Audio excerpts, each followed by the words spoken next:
ہم یہاں اتحاد کے لیے آئے ہیں۔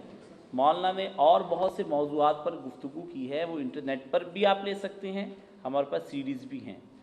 لیکن سر دست میں ایک سوال ایک صاحب نے بھیجا ہے، تو اس سوال کو پڑھتا ہوں۔ آپ لوگ بھی سوچئے کہ اس وقت ہمارے اندر کس قسم کی ذہنیت پروان چڑھ رہی ہے، تو ذرا ٹھنڈے دل سے سن لیجئے۔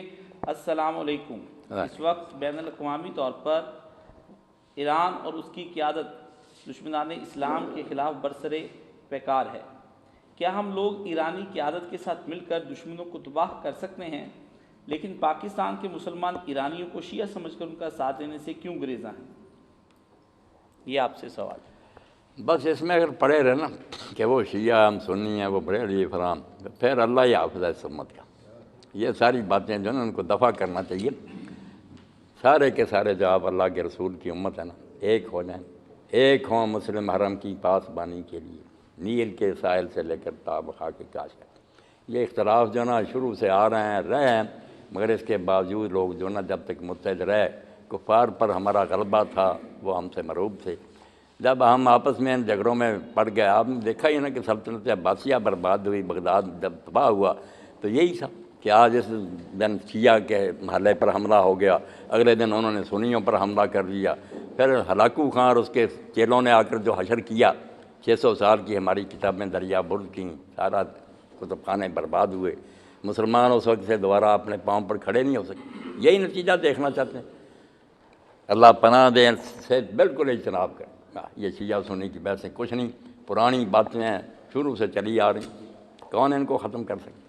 ایک سوال موصول ہوا ہے کہ علماء کرام کو ایک نقطے پہ کس طرح سے اکٹھا کیا جا سکتا ہے، کیونکہ مختلف فرقوں کے علماء ایک دوسرے کی رائے کا احترام نہیں کرتے بلکہ اپنے اپنے علم کو حتمی کہتے ہیں۔ بیٹا جو قرآن نے اہل کتاب سے کہا نا کہ وہ بالکل رسول اللہ کے منکر تھے، انہیں بھی کہا تعالوا الی کلمۃ سواء بیننا وبینکم، جو مشترک باتیں ہیں ان پر تو اکٹھے ہو جائے، جو یہودی عیسائی اور مسلمان سارے مان، ان کو یہ دعوت دی جو نبوت کے منکر تھے۔ یہ تو نبوت کو مانتے ہیں، ان کو وہ باتیں جو ہے نا اللہ آخرت رسول پر متحد ہو، جو بنیادی اخلاقیات نا آپ شیعوں کی کتابیں پڑھیں، بریلویوں کی پڑھیں، سب کہ نیک بننا چاہیے، انسان کا کریکٹر یہ ہونا چاہیے۔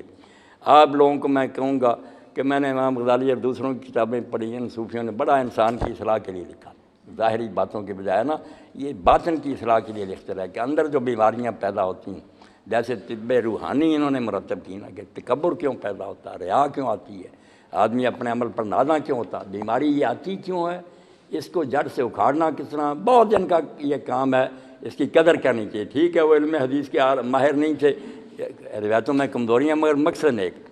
اس طرح آپ لوگ اگر صرف اصول کافی جو ہے نا شیعوں کی، جیسے ہمارے یہاں بخاری، اس کا جو ابواب ابواب الکفر والایمان، یہ خالد صاحب بیٹھے ہیں، حافظ صاحب، آپ سب پڑھے لکھے، اگر اس کا اردو ترجمہ مل جائے نا، صبر، شکر، اظہار، عفت، جو بھی نیکیاں، ایمان کے شعبے اور کفر کی شاخیں، تکبر، حسد وغیرہ، چیپٹروں کے چیپٹر، جو کچھ اس میں لکھ لیا نا، میرے خیال میں انسان کو درست کرنے کے لیے اس سے بڑھ کر اسلامی لٹریچر میں کوئی ذخیرہ نہیں۔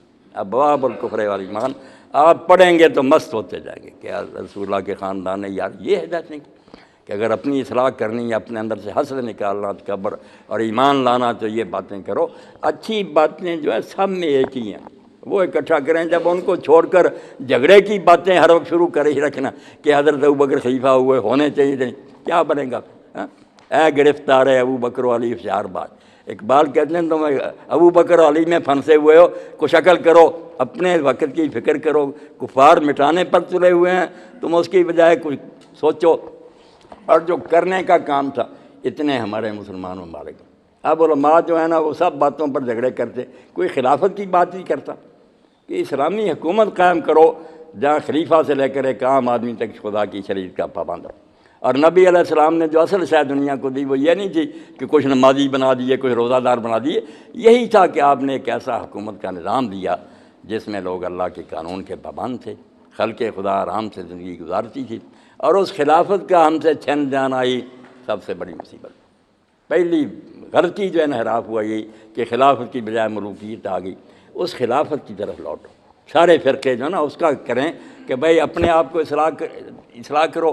یہ بھی نہیں کہ خلافت کہاں کسی جگہ پڑی ہے درآمد کر لینی، ایسا بھی کوئی نہیں پہلے ہم بدلیں، اپنی زندگیوں کو تبدیل کریں، خاص کریں، اور پھر آگے کوشش کریں تو انشاءاللہ وہ مرحلہ آ سکتا ہے کہ اللہ کی زمین عدل و انصاف سے بھر جائے۔ اس کام میں لگیں گے، پرانے جھگڑے جو ہیں نہ یہ ختم ہوں گے، نہ ان کا کوئی فائدہ، صرف بربادی ہے اور کچھ نہیں فائدہ ہے۔